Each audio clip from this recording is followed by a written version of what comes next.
There we go. Welcome to the Hip Hop Hustle podcast. I am with a fantastic artist, the one, the only, Lydia Lyon came through. Part of the reason I actually have you on the show is because it's kind of rare for me to speak to people who are so well versed in music across all realms.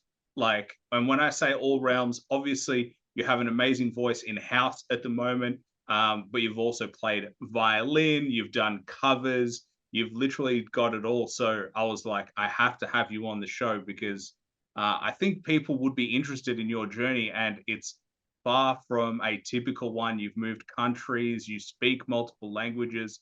So yeah, I'm extremely excited to have you on the show. Thank you so much. Thank you for having me. And it's also really nice to hear somebody kind of package it in such a nice way. To me, my career seems such a jumbled, you know, bag of whatever. So, it's really nice to hear it put that way. And I'm really happy to be on the show because, as I was telling you also off camera, like I really like what you're doing. So it's really an honor for me. Thank you. Well, I'm glad that we're both happy at the moment. Hopefully it stays that way throughout the whole interview. That's always my biggest fear at the end where they're always like, I won't do that again. But luckily I haven't had much of that feedback, but it must be strange because I think all artists go through this where you're just trying to navigate it as you go, right? You're just trying to figure it out one step at a time.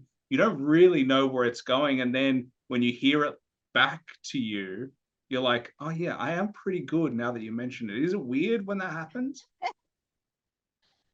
You know, like the strange thing is that like I have like a really big stage. Sorry, I can't really hear you. Yeah, it's extremely light. What about like this? Is this okay? Way better. Okay. Yeah. Okay. So I was kind of saying that in life, I kind of have this philosophy that I will never kind of get bigger than my britches. My head is pretty much on my shoulders because I've had so many transitions in my career that I know that things can peak, you know, very high and they can also hit rock bottom at the bottom of the valley. So I think, yeah, when you think about it, like putting everything together from also an outside perspective, it's good to know that things don't look as messy as they appear to me while I'm in it. If that makes sense. But yeah. Yeah, I think messiness is the kind of the fun part, right? Like it would be Yes. weird if it was so organized and structured and you didn't have the ups and the downs. Like, would it actually be fun if it didn't go through those peaks and valleys?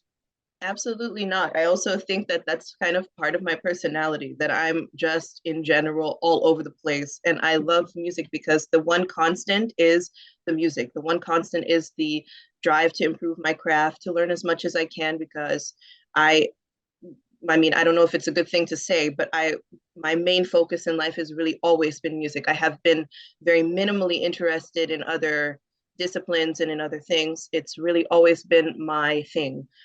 So I think despite all of the mess and all the noise from outside and all of the things that happen to you along the way, the most joyful thing for me is picking up any nugget of knowledge I can about the craft I'm so interested in and I love so much.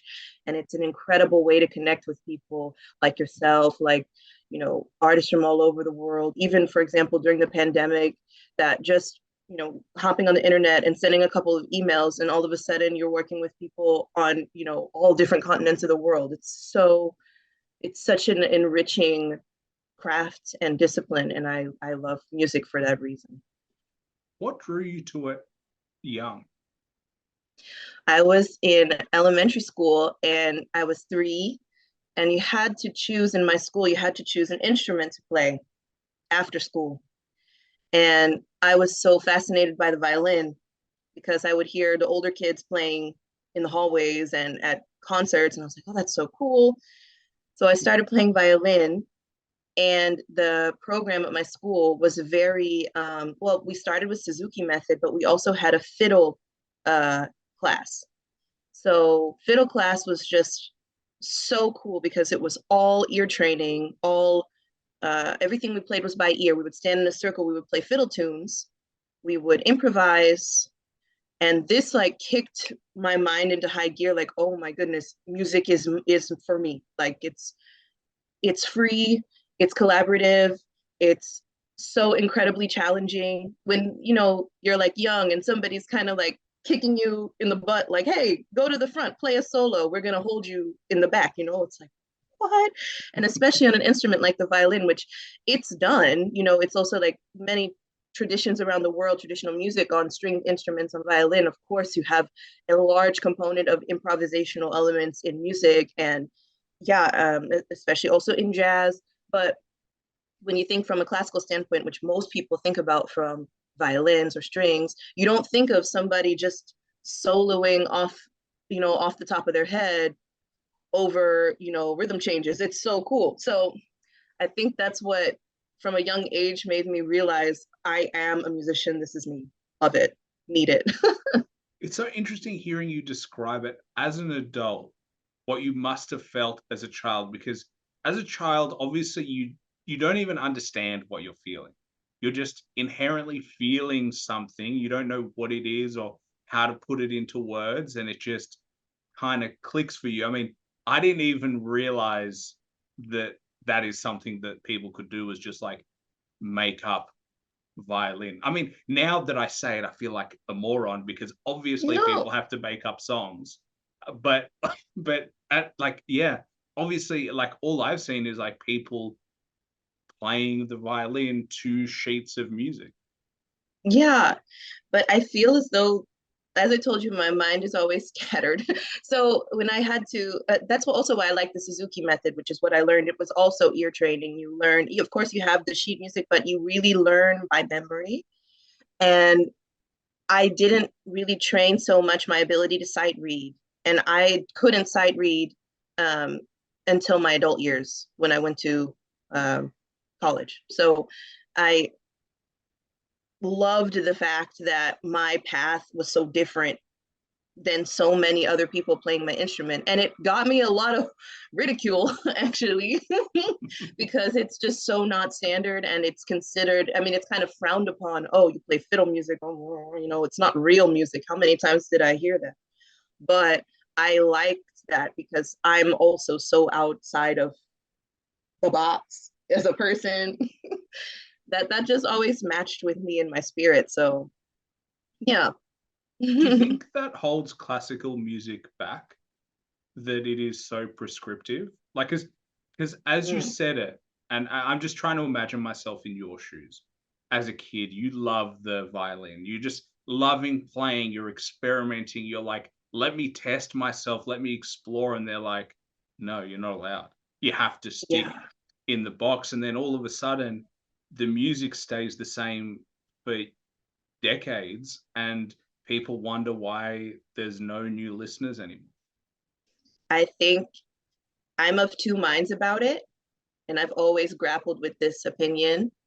I think classical music is what it is in the sense that there are so many different types and subcategories of the genre, and it lends itself to a lot of creativity with the person who's playing, or especially the soloist or whoever's standing in front playing concerto, whatever they're playing.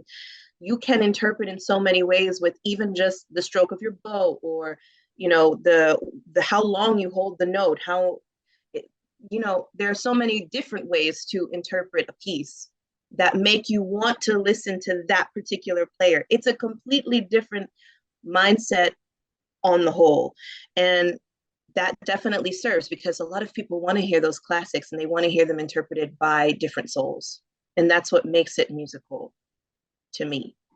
um, I think the rigidity in classical music comes from the people playing the music, the people who are interpreting the music.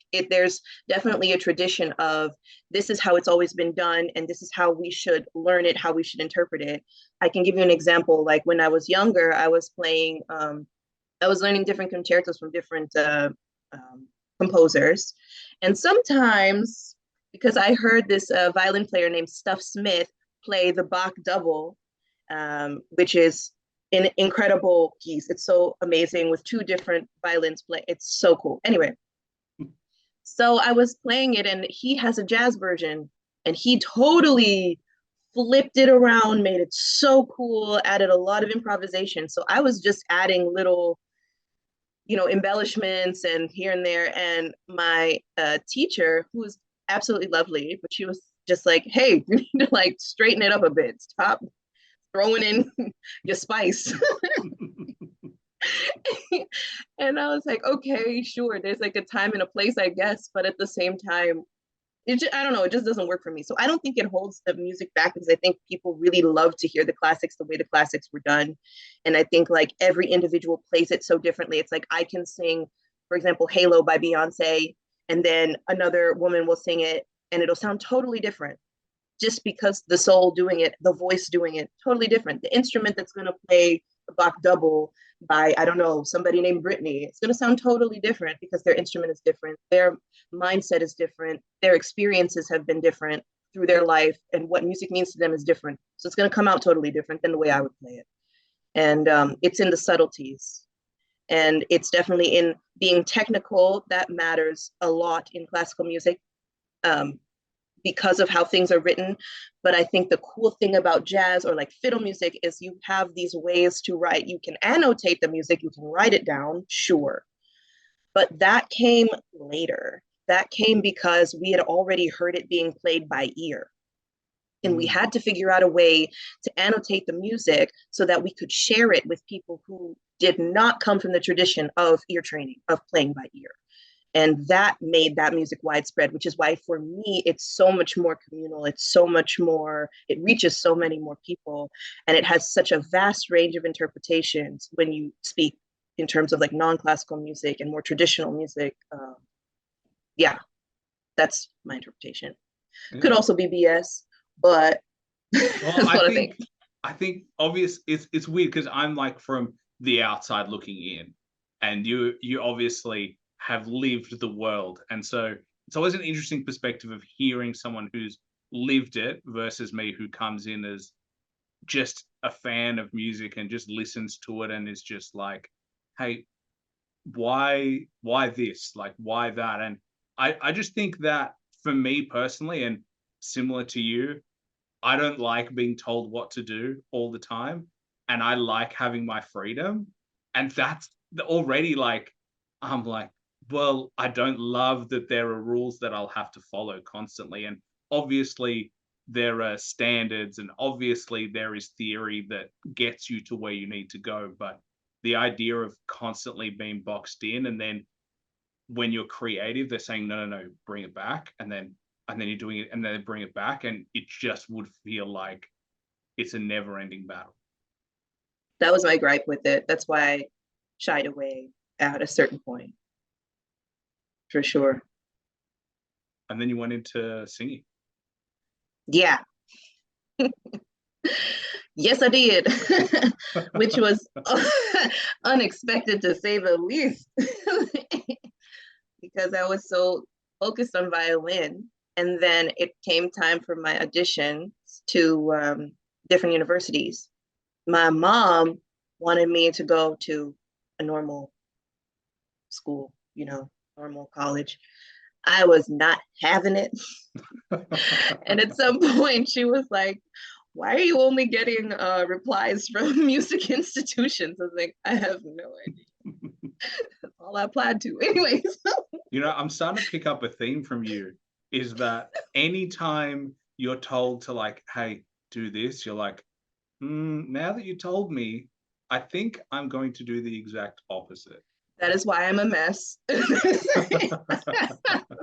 I have like all of my friends are like, oh Lord, Lydia, you can't tell me anything. If you want me to do something the way you want, you have to tell me to do the opposite.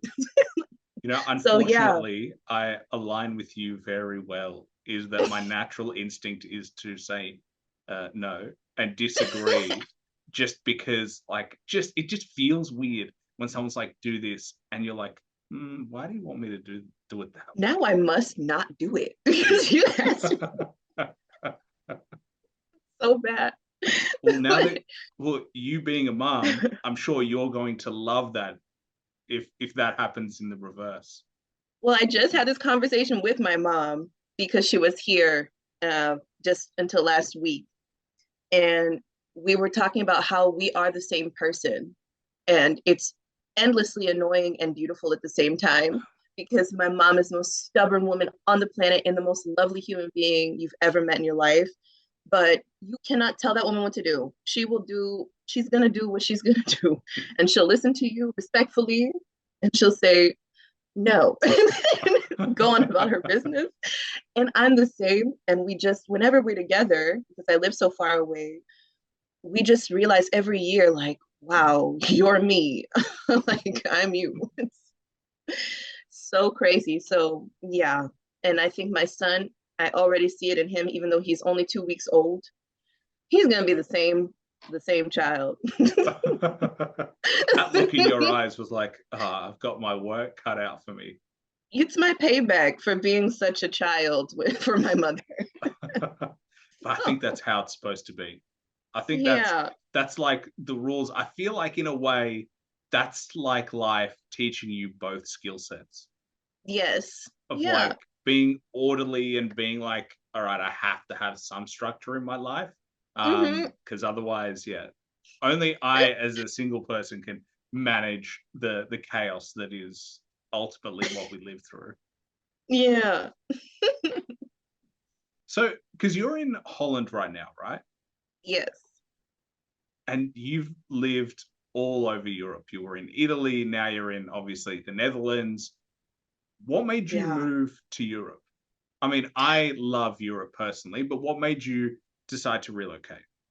I always wanted to live abroad, always, especially since at home, most of my friends were not from the States. So I was always hearing their impressions of the States, also their grievances, as immigration is always a difficult thing and it's not friendly, no matter where you are in the world, no matter what country. Being a foreigner is always a challenge, logistically, emotionally. So I always kind of had empathy for that, but I wanted to know what it meant. I don't know. I just always wanted to live somewhere else. And I like a challenge. So I was like, I want to live a place where I don't have all of the resources, which sounds weird, but that's what I wanted. That sounds very weird. Like, no judgment, but like, if I was your friend and you were like, hey, Aaron, the reason I want to move is because I want to go to a place where I have barely any resources and it will be really difficult to live. I would be like, I know you already not to tell you not to go because you're going to go anyway, but it sounds like an interesting move. And that's exactly what my friend like, are you okay, ma'am? So, I mean, it wasn't that dramatic, within reason. And at the time I was dating my long time boyfriend, and we always knew that he would leave. He would probably have to move because he was in academia.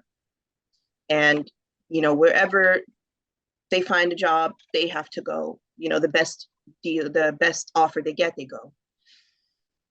At least that was his case. So he told me that he was moving to Rome, and I was hell bent on moving to New York, do my own thing. All my friends were in New York at that point. I was like, I'm going to New York. I'm not coming with you.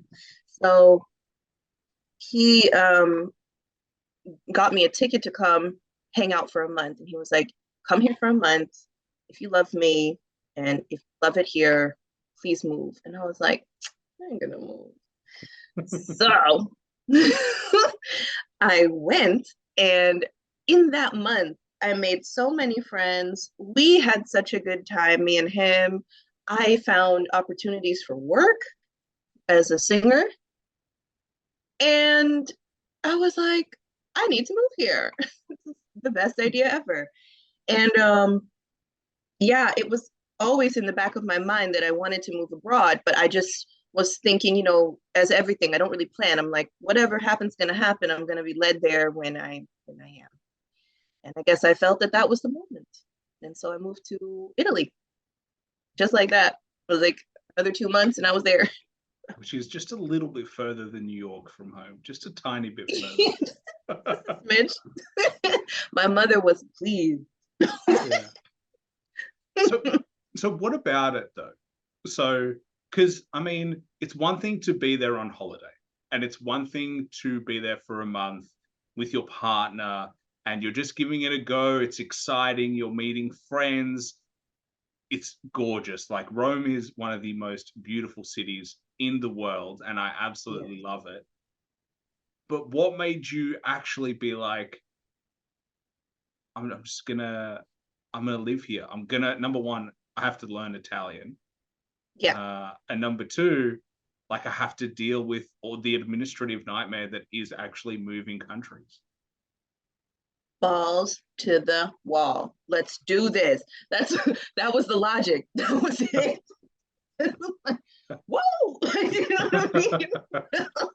That was the thought process. So I just, as I said, I always wanted to live abroad. I loved learning languages. When I was a kid, I spoke fluent French. I was learning Spanish when I went to university because I had so many friends from different Spanish speaking countries. We would all hang out. Everybody was speaking Spanish. I was like, let me learn Spanish real fast so I can like hang out with my buds. And I did. I loved it. And I said, okay, let's go. Italy, it's happening. It's like a no brainer. I'm going to go there. I'm going to just throw myself amongst people. I'm going to speak terrible Italian, throw in some terribly crazy Spanish words that make no sense in their language, and they're going to figure it out with me. We're going to have the best time. That's what I did. And I learned pretty quickly. And yeah, I loved the culture. I loved how warm people are. I loved, to be honest, every day I woke up, I felt like I was in a movie. Like my life was a movie.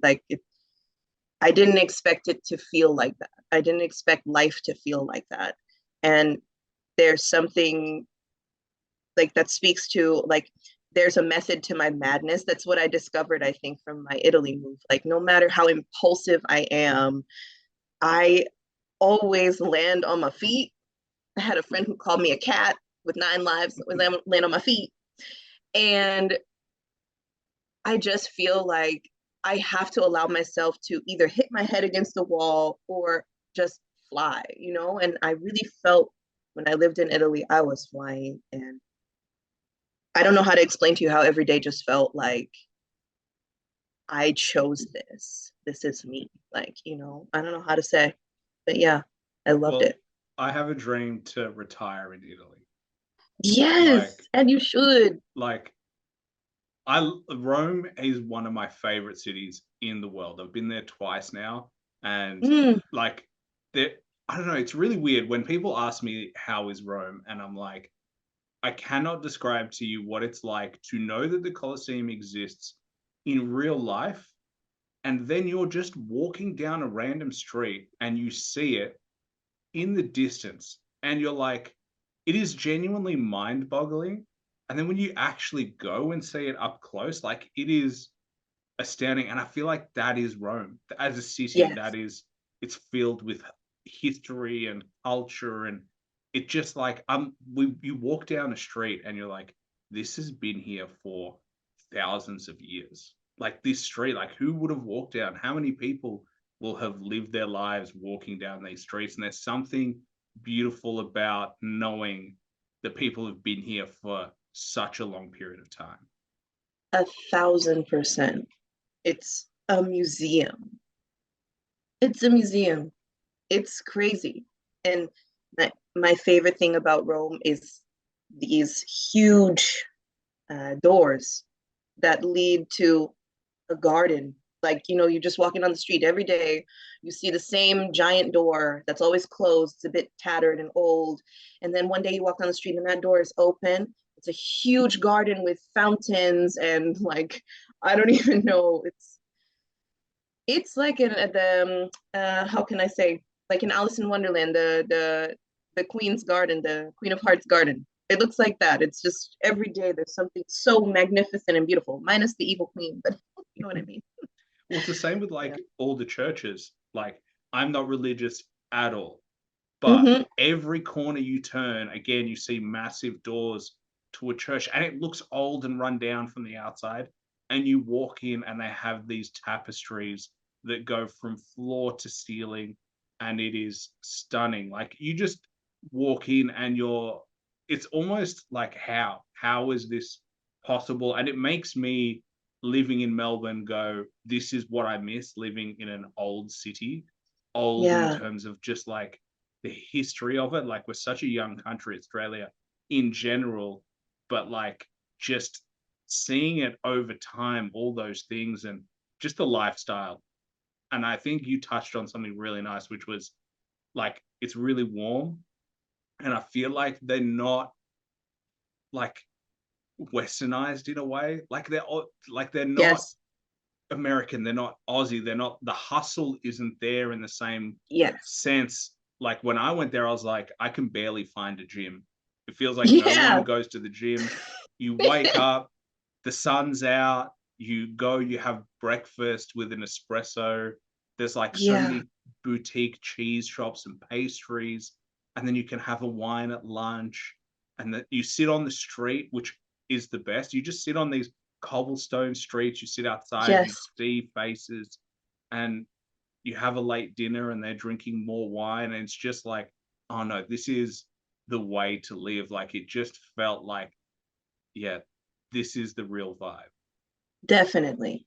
That's so enchanting about Italian culture in general. Rome is just, I shouldn't talk about it because I gush. So I don't have to say anything more. You just painted the perfect picture of how I felt about it. I did have to disappoint a lot of Italians when they spoke Italian to me, and I was like, I'm so sorry, I am not Italian.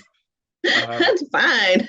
Yeah, I know, but it's like, that's my dream, to be like mistaken for an Italian, and then the reality of me going, can't help you, English. Oh, no.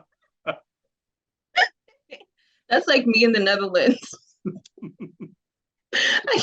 I'm just terrible here. I haven't learned the language yet. I mean, I can understand, so people can speak to me in Dutch and I understand, but because the culture is so different, that it's much less warm, like, not in a bad way, but I think people are much more individualistic. They're much more to themselves.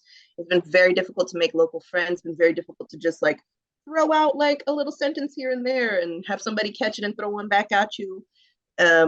Everybody's in, at least the area I live, which is the Randstad area. That's where so many expats and foreigners live, that everybody speaks English really well. And also they're very proud to speak English. So when they do, it means when I approach people in Dutch, then they're like, oh, she has an accent. Let me switch. No, I need to learn. Yeah, I'm practicing for a reason. Yes. Oh my gosh. It's like so embarrassing because I'm the type of person that will go anywhere and I love to learn the language. But if you don't have an immersion, like an immersive situation, then it's very difficult. At least for me, I learn by being totally immersed. And it's very difficult to find situations like that here. I think I should live in a different part of the Netherlands then, because at least up in the Randstad area, there are so many foreign people that everybody's speaking English. What made you move? What made you move from Italy? Okay, how honest can I be, Aaron? Because it's a hot mess of a story. You can tell me whatever you want. I'm not going to cut it. So whatever you're ready to share, I'm ready to put out.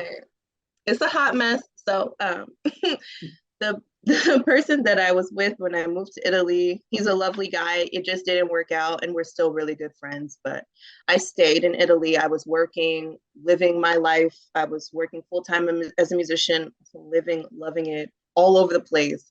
And I met a guy through a friend, a mutual friend. They worked at the same company together. And coincidentally, she had gone to school with me in Boston. Oh, wow. And she lived in Italy. She's Italian American, so she was living in Italy too. So we discovered this. She introduced me to her colleagues, and then I met my now ex-husband.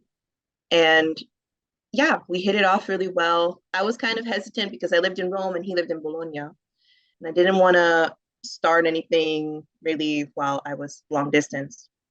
But he was persistent. So eventually we got into a relationship, and I eventually moved to Bologna with him. But plot twist. Okay. So the guy didn't tell me that he was going to look for jobs in another country immediately after I moved. So my visa was up to expire. I was working at a club in Rome, and they offered to sponsor my visa for reasons I will not detail, on record. I was a bit hesitant to ask them to sponsor me. I didn't trust that it would work out the way that I wanted. So I was looking for alternatives, and he offered to sponsor me and that I could register in our apartment. And I said no, because I didn't want to be attached to a person or rely on a person and not an entity to, sponsor my visa. Mm-hmm. Anyway, eventually all of my options were kind of falling through. I consulted a lawyer, and he was like, actually, this might be the best option if you register your apartment. And then as soon as you can, just try to switch your visa. I said, okay, finally. So I did that.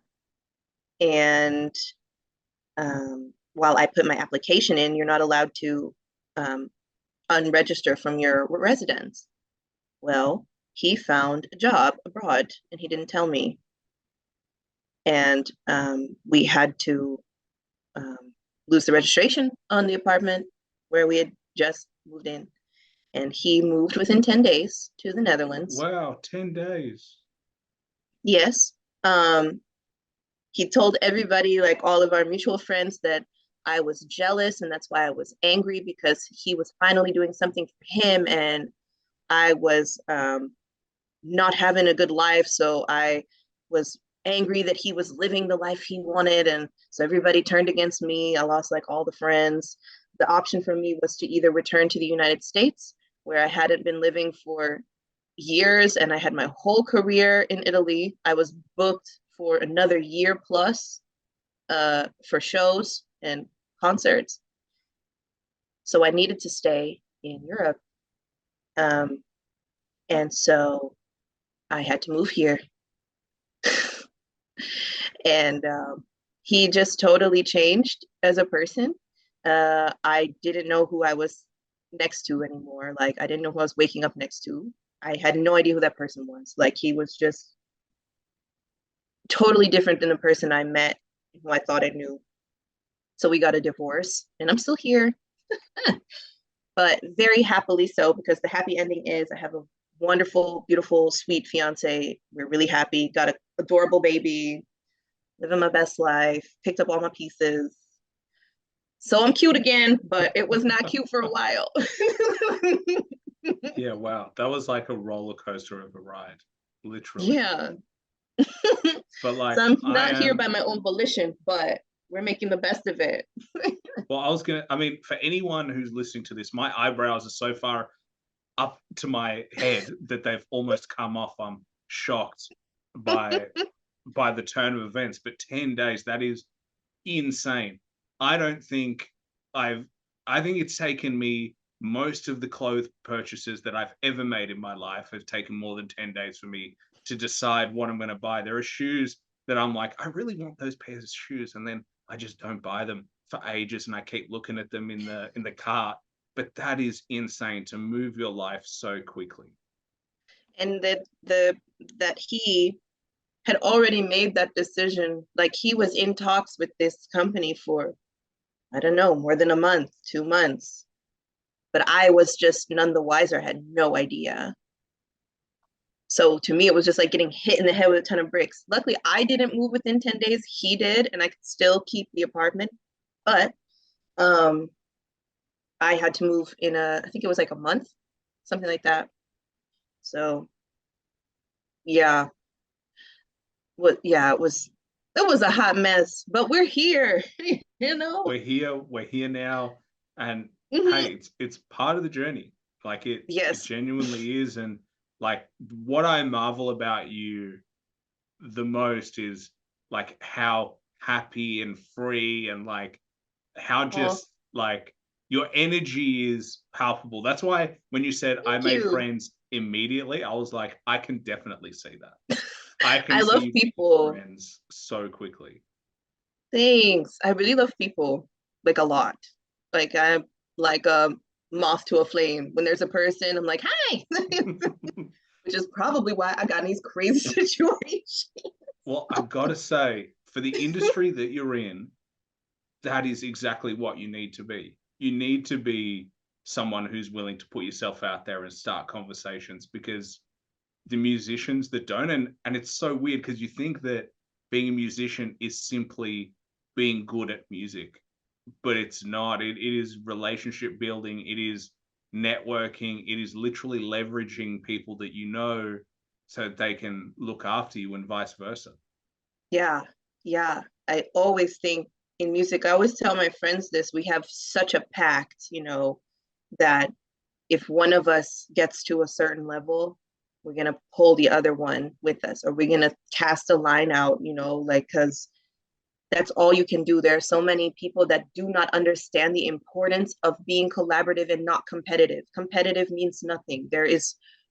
For me, there's just no standard of a hierarchy. Like you can't quantify somebody's abilities or talent, because there are just so many circumstances in which you can't see everybody's skills and talent all laid out in one place unless they have a lot of money behind them, or they have like they're very I like, not to sound jaded or weird, but just it's a process, it's a journey, and everybody's is different. So you never know what somebody's capable of doing unless they have the opportunity to do something with it, right?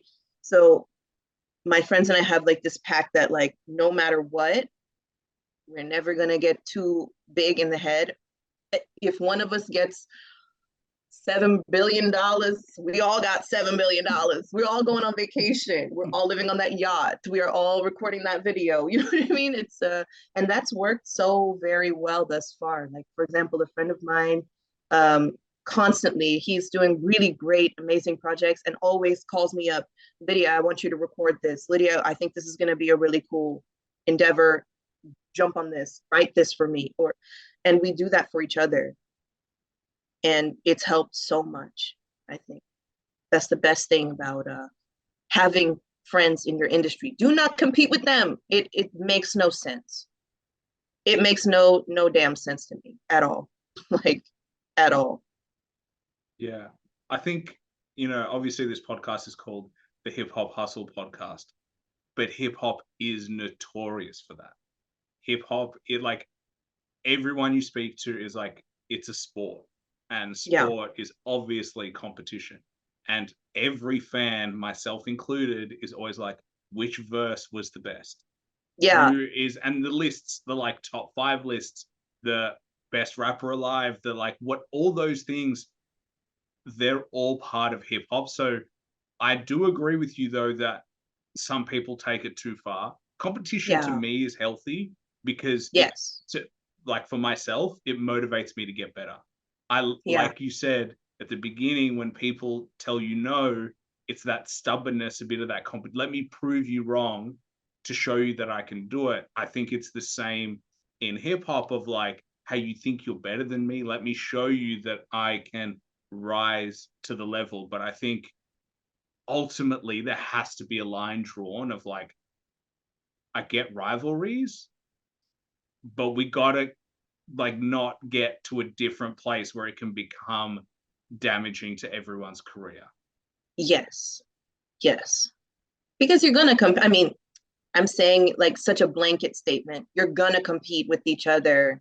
You're gonna be in the same spaces. Like, for example, I don't know, when I was in Rome, I had friends who were also singers, and there would be maybe one slot at a festival, or they would be the headlining act at the festival and whatever.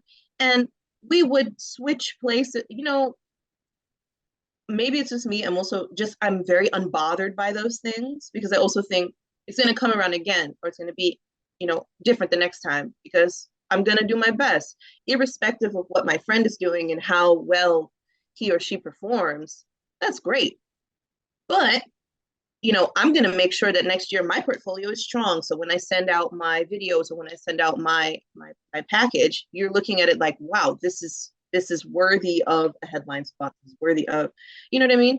So I, maybe because I'm not in hip hop and it's not so directly like head to head, you know, I can remove myself from other people and their journey and whatever they're doing enough to look at myself and say, I want to be better than the Lydia that showed up last time. Because the Lydia that showed up last time still got the gig and it was a dope gig. But the next time I want to reach this level. And I don't actually care who else is trying to get there. I just know I'm going to do it because it's dependent on me only, not what somebody else does, you know? Yeah. Well, I think also house is way more collaborative. Like I've spoken to a couple of house artists and they're like, it is a completely different space. It is, everyone shows love, everyone is supportive of each other. Like obviously there are people that you don't get along with, but there's like no beef. Like beef is not really a thing that they have, where it's like, whereas in hip hop, beef is so big, it sells. Like everyone's like, I love beef. I love beef personally. I'm like, I have my favorite beef songs, like whatever it might be. So it is interesting seeing the differences in particular genres and the way they interact with each other. And I'm starting to go, maybe it can be different as opposed to just doing the same thing all the time. Yeah. I mean, yeah, I don't know. I also love the drama and the beef. I think it's great. Well, I mean, It also reality sells shows a are a lot of thing, right? records. Yeah. And I think also just the nature. I'm not like such a hip hop aficionado. I'm not like so knowledgeable, which is sad. But like I How can dare you? see how Well, let's end this interview immediately. I'm so sorry. It's It's called the hip hop hustle, and I'm sitting over here like wearing my little mustache. Like, let me just be an yeah. imposter. No, don't worry. You fit the hustle part of the show. So if Thank anyone you. asks, like, there are two parts. There's hip hop and there's hustle. So yeah, people have said to me like, "Hey man, I know nothing about hip hop. Are you sure you want to have me on the show?" And I'm like, "Yeah, because I still want to talk to you." So Oh, yeah. So that's nice. honestly, yeah, it's okay. We can continue. Okay. Yeah, we're not going to have the mic just shut off immediately and end. Canceled. Oh, but yeah, I don't know. I think just seeing how far I've gotten because of how much I've worked with other people, it would be silly of me to ever, especially when you find friends in the music industry, when you find real friends who are like, you know, anything you do, they're going to clap for you. That is so rare. And not even just in music, that's also with your circle who has nothing to do with your career, even like friends from the outside or I don't know, family members in some people's cases. But it is so difficult to find people who will clap for you and find people who understand what the hell you're going through just to get this one project out, just to record this one song, just to get this one video done, just to play this one festival. And when you find people like that, you would be damned to ever damage that relationship just because that person succeeded in something that maybe you wanted. But if you watch them and how they did it, or if you ask them advice, especially if they're your friend, even if they don't give it to you outright, you can see their process. You can kind of interpret how you yourself might be able to attain something like that. And it will never look the same as their accomplishment, but it will look great for you. So, and they will do the same to you. They're going to watch you, they're going to listen to you, they're going to ask you. And we need those resources, you know? It's only So, people's egos that get in the way of yeah. that. And it's so pointless. Like, I just find it so pointless. It's so exhausting. Like, that's probably one of my biggest pet peeves. Like, the minute I sniff ego, I'm like, all right, are Well, we done here? Like, there's a saying, and it's if you're the smartest person in the room, you're in the wrong room. exactly. And I think some people always want to be the smartest person in the room, the best Yeah. artist in the room, the most whatever it might be. And I Yeah. think that is the worst attitude to have, because if you're the dumbest, to use that phrasing, well, then everybody else around you will ultimately force you to level up. They're gonna Yes. you rise with the tide. Whereas like if you're in there and you're just and everyone's all over you and they're like, you know, saying how amazing you are, you're not going to get better. You're going to No. stay exactly the same. And then all of a sudden, you're in that same room and you're no longer the smartest because everybody else has Yes. been learning and getting better. 1000%. And also, if you're in a space where somebody's better than you, they perform better than you that day, they are just at a different level than you, it doesn't mean you're not doing great. Because even when you're in that space, and let's say like 80 of the people are looking at that artist or those artists who are at a higher level than you, there is going to be 1, 2 people who are looking at you. Like, I see you there. I see your potential. I like this about you. This is different. This is cool. And you start working with them. Like, don't eliminate yourself from any space. Don't do it. And don't be so afraid of failing or looking crazy that you eliminate yourself from so much potential, from so many opportunities, because it's great to look crazy. It hurts. You may have to go into your cocoon for like a couple of days and like, drink a bottle of wine by yourself in a dark room. That's okay. And then you emerge and you're just like already a step or two up, like that's the vibe. That's kind of what makes music so fun, because it's like a constant video game that you're just like you're battling yourself. Like, I can do better than this. Isn't that the best, that you've managed to gamify it all? You're like, oh, this is Yeah. all just a game and I'm having fun playing the game. And sometimes I will lose and I lost that game and then I just restart and I just see if I can navigate differently, make this jump a bit better. I think that's like, some will say it's not the healthiest way to look at it, but I think it is actually a super healthy way to look at it, because you're not overly attached to the outcomes, which Boom. is way better. Yes. Like, as soon as you like make it your whole entire, it's difficult when that's your job, but when you make it your whole entire existence, it can be. But trick your brain into thinking, I'm doing this thing right now. I'm compartmentalizing this thing I need to do, and I need to reach this point to this point. And when I get here, we will reevaluate, reassess, and get to the next point. Do not make it your whole entire world. And if this doesn't work this time, I'm just a failure. No, stop it. Don't be dramatic. Oh my God. You will never be happy. So, especially not in this industry. So yeah, I feel like looking at it as a video game is a way to like depersonalize the experience every single time and just say, this was my objective. I did not reach it. Cool. Gonna do it again. Reset. Okay. Try it again. And as soon as I get to the next, then we're gonna do it all over again. It's gonna be fun and it's gonna look different. It's a different level. So that's how I have kept my sanity. Yeah, questionable, but you've Oh, very. managed. Incredibly quick. I mean, my interpretation of sanity also. Yeah, that's true. That's very, yeah. Your sanity is different to everybody else's, but you've gotten to where you are now for a reason, and that is ultimately like, you can question the methods, you can question the madness, but it has been your journey, and I think that's the best part of it, is you can look at your own career and you're like, I did it my way. I did it on Yes. my own terms and I didn't let all the random shit hold me back. Yeah, that feels the best. So why house? Ooh, okay.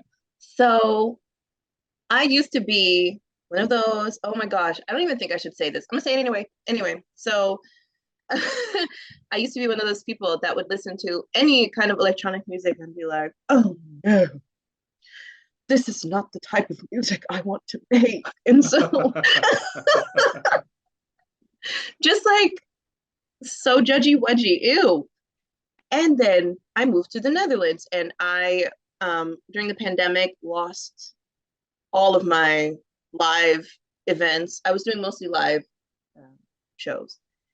and I wrote my own music as well. But I was contacted by a producer who was like, "Do you want to write to this track?" And I was like, "Sure, okay." So I tried it out, and that song got, I think it was like 300,000 streams. Just the first song I wrote. I was like, Wow. "That's crazy." So, and I had to learn, but it was kind of like that video game mentality that I was like, okay, I can't perform live. I need to do music. I'm losing my mind. Got to keep my sanity. This is something I've never done before. When I actually sat down to write to that track, I was like, this is actually not easy because you have to think of catchy phrases, very short amount of time, especially when the streaming era really picked up and now we're all the way knee deep in it. It went from like maybe, I don't know, 20 seconds you get to catch the listener's attention to now you get the first second if it's not hot. If you know what I mean? Nobody's listening, they're skipping. So this is such a cool challenge. I was like, this is amazing. And I was listening to the productions of different producers that were reaching out to me. And I was like, this is actually so incredibly cool. And yeah, I just loved house. I love classic house. I love like old school house. I love like Robin S. Come on. I love me some Crystal Water. Come on. Like, so I was like, let me just throw it in. I also have a very deep voice. Maybe you can't really tell, but like my voice is really like rich and round. And I hear a lot of times in house music, a lot of female voices are very light and beautiful, airy voices. I love that sound. I just don't have that sound. So I was like, I don't even know if this is going to work for the genre I'm trying to sing, but it ended up working. So yeah, I just started loving it. And now I have like a whole playlist of house music on my Spotify. I listen all the time. I have been converted to a believer and a lover and appreciator. You know what? I was so distracted by your description of your own voice that I was just like, that whole end, that I know that you're a believer, you're converted, but like, I was like, huh, the voice is round. And I was like, I think you're right. I would never describe a voice that way. So it was just interesting hearing the way you've just like your description of your own voice. And now I'm just like listening to you. I'm like, can I pick up on the roundness? And I don't even know what I'm listening to or listening out for. But yeah, I don't know. I I feel think, like there are things that you've been saying that I haven't thought about before, and now I'm like trying to find what you're describing. yeah, I'm definitely an alto voice. And I feel as though a lot of like a deep alto. And I feel as though a lot of singers, women singers in this genre have pretty soprano voices and very light voices. And they just dance really nicely on the instruments and the track. And I found that when I would sing certain things, either producers would try to pitch up my vocals, like with a plugin they would use to kind of alter the depth of my voice. And that would make me really self-conscious. Actually, only one song I allowed it to be released like that because I was really adamant about not changing my voice, you know. Um, but now I'm kind of lending myself to the fact that it just is how it is. There's like only one song I allowed it to happen. It's not out yet, but um, yeah, I heard I think his name is A7S. He sings, I mean, he has a much higher voice. He's a guy, also a house singer, much higher voice than what he records. Like they also use this, they pitch his vocals down. And I thought his voice was like this big, beefy, like baritone sound. I saw him sing live and it was all the way up here. I was like, still a gorgeous voice. But there's that sound that people want. I just always felt that I didn't have that sound, which also might have been why I was always a little like, meh, you know, house ain't for me. But I'm not closed-minded, so I got over myself. I stopped being ridiculous, and now I love it. Well, yeah, I feel like it's the fans that decide at the end of the day. And there is Yeah, always something of like, if I only hear angelic voices, that there is something awesome about not hearing an angelic voice. Like, I yeah, don't know, there's something about, again, bucking away from the trend of like, is someone doing something different? And am I hearing a new take on a genre that I like? And some will like it, some won't, but I think that's yeah. an important part. So, we spoke earlier about not being scared to go for it.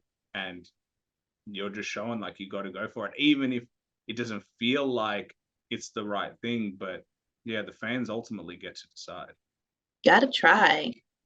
Because then if I didn't try, and if I didn't push through it, and didn't push through my insecurities about it, because that's probably why I was more um, on the negative side of that genre. I was like, oh no, it's not for me, because I felt like I wouldn't be able to achieve it, which is my own bullshit. Like, you know, stop, you know? So I was like, let me just throw my little seasoning in there as usual, throw it at the wall, see what sticks.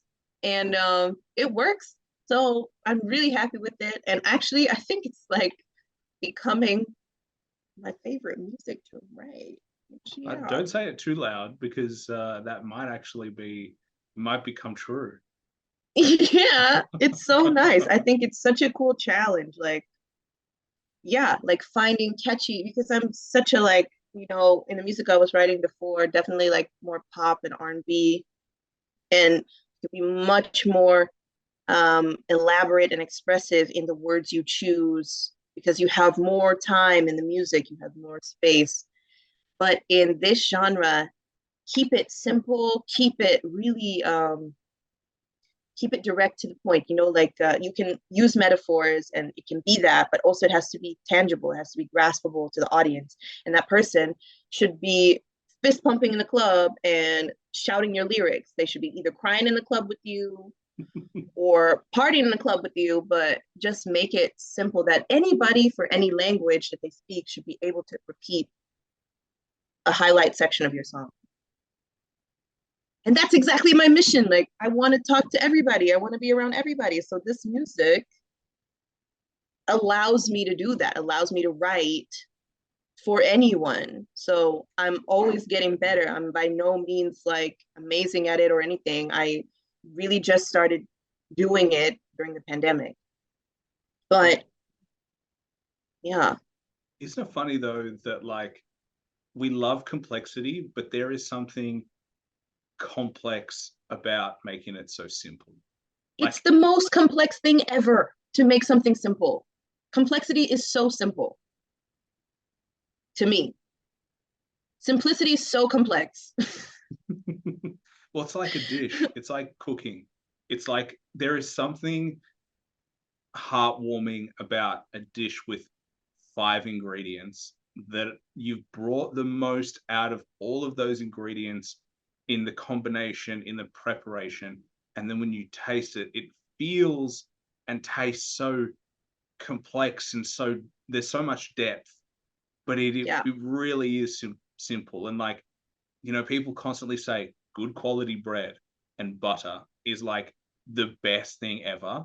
And it genuinely is amazing. And I feel like when you start listening to music, you gravitate to how awesome is this complexity, and it's so complex. And then you're out the other side and you're like, how awesome at how simple it is. Yeah. Yeah. It's like probably my biggest learning curve. I was working with a guy who, great producer, great label owner as well. And we were working on a lot of songs together. He is like probably the reason I got such a good start in recording and writing house music. But he told me, once you learn to write a really catchy hook, you're going to be unstoppable. And I was like, I got to learn how to write a really catchy hook. you know, like I love that feedback. I love that, like, because he loved how I was writing and I loved his music. Like, wow. And we were a really good team, but it was like, okay, I need to move in this direction. I need you to be able to come in this direction. It's also going to help you with other people, you know, make more money, make more music. So I put myself to trying to write as much as possible, even on my own, and see what came of it. And I think I've improved tenfold because of that feedback he gave me. And, you know, I'm not sensitive. So if something's like not hitting, please tell me. Like, you know what I mean? Like, girl, that ain't it. We're like, okay, see you in a couple days with something else. You know what I mean? So that helped me tremendously. And I think why I'm so grateful to have the opportunities to collaborate with such great musicians and producers, DJs from all over the world. It's so cool. And yeah, I owe it to like honest feedback and like people giving me a chance. And that's collaboration, you know? Yeah. So endlessly grateful for that and that attitude in people. I love the idea that people will be listening to this and they're like, fuck, I have to learn how to make the hook. I have to make something catchy. And I actually really agree with you. You know, when I look at music that I love, there is something to be said about someone who writes a song, someone who writes a hook, someone who has, you know, a clear song structure as opposed to just like, I'm just going to go balls to the wall and just go crazy for it. There's moments for that, but all the most successful artists, they have this innate ability to create songs that get stuck in your head that you repeat over and over again, and you're like, oh, it's so annoying, but you can't help but love it. Like, that is Yes. ultimately what sells songs and albums and records. It's all about, is it going to last over time, and is it going to stick in your mind? Yes. Is it an earworm? Literally. And I have this, that's maybe another reason that I was negative about electronic music in general, not because I didn't like it, really. I was really listening to voices around me that called the genre in general, which there are so many subgenres again, so you can't just blanket, you know. So, but people saying, "Oh, it's not real music. It's computer music. It's not creative," you know. And because of the simplicity of the writing style, which is actually not simple at all, once now I'm in it, like people are really quick to dismiss it as basic and, you know, not challenging or not requiring, you know, how can I say, like prowess in your craft. Like it's not something that anybody can just wake up and just do. You know what I mean? I'm sure there are many people who can, but like, you know what I mean? It's not something that like, you know, I don't know, your cousin is like, okay, today I'm a house producer. You know what I mean? Today I'm gonna write a house song. No, it's gonna sound crazy. Like, you know what I'm saying? But yeah, I just feel like people are negative about things that are outwardly simple. They just don't know the process Yeah. of how rich it is, you know? Well, I'm with you. I felt exactly the same way as you. I was like, man, no one's playing instruments, just DJ. They're like just putting on whatever. You can't tell the difference. And then now, over this journey of doing the podcast and speaking to musicians and speaking to people and actually being curious enough to understand, I'm like, oh no, there's elements of music that I like that I'm being able to see now in-house in what DJs are doing in different genres. And I am realizing that I have been, it's just been a mistake to close myself off to other forms of music, because if you're careful enough and if you really want to, you can find music that you like in every single genre. Yes, absolutely. And when you find that one song, then all of a sudden the next day you're like, oh shoot, I might have found two more. Oh crap, might have found 10. Like, you know, it just opens your ears. Yeah. I said it to my Yeah. friends recently. I was like, guys, I have some upsetting news for you all. I think I might be into house. Yeah. And they were It's like, a whole vibe. And the thing is, you know, um, watching, I get really interested in YouTube is like my second university. I love YouTube because it's free. No, but anyway, but I was watching like how, how producers make, I don't know, a song like, I don't know, Ariana Grande on whatever album, or how producers will make, I don't know, X kind of song for whatever artist. And when I was looking at house music, oh my gosh, like the plugins, like the fact that you can play, like there, I mean, this sounds so goofy, but really there are so many complex plugins, or like, for example, Serum, that you can really like create your sound, create your drum sound. I mean, I knew it's possible. I know these things, but watching the process and how it's done, because I'm like a vocalist and I definitely like produce my vocals, but I'm not so much into, like, now I'm much more into it, but I wasn't much into instruments in producing, in production. And it is a whole other world of crazy. Like, it's amazing. Like the things that people do, like, really inspired me. So yeah. And now I was like, okay, let me try to dabble and do my own thing, produce my own stuff. So yeah, that's been cool too. well, I'm looking forward to So your hopefully. project coming out. Your Thank own you. solo produced house, like you do your own vocals, you can control. There's no one going to be changing the pitch Yeah. of your vocals if it's solo produced. Yeah. And I have the song, I have the track ready. Just want to add a couple things. But I do want to release it maybe at the top of next year. It would be nice to have a visual. But I just had this kid, so I gotta get it so You girl. can make it work. You can make it I'll work. make I it. think there's something to be said for, like, I don't know, as we said, imperfection is part of it. So and I've learned this along the way, is like nothing's ever finished. It's just when you're ready to Never. release it. Yes. Yes. I'm really good at that. I will just throw stuff out. It's You good. know, People want more music. yeah. Yeah. And I just feel awkward and empty when I haven't released something in a while. There was like, I think, a period of more than a year that I didn't release a single thing.